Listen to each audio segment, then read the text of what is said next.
Hi, I'm Rachel from Marketing Department of ScreenLine. Here we are this year again. I want to introduce you our new line from Cinema Screen. The commercial name is Living. We are showing 8 new frame projection screen for residential market. We have got here on the left side the black frame that it is the mother of this projection screen.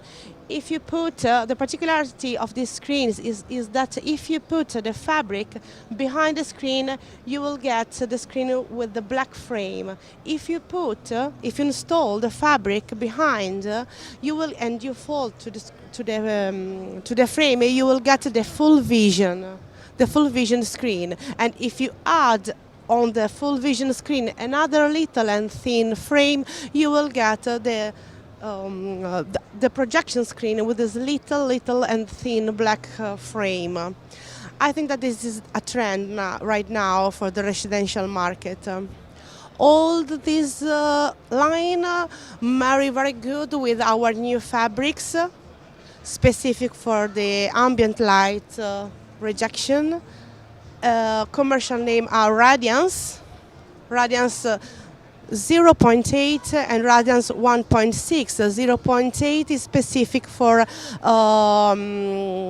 it's very special for, in order to get more contrast. Radiance 1.6 has much, is specific for brightness. So I think that is maybe personal, very personal, the choice to install Radiance 0.8 or 1.6 depends, of course, from the application, from the project, and from the taste. And what's your website? Okay, if you need more information, of course, you can link it at screenline.it.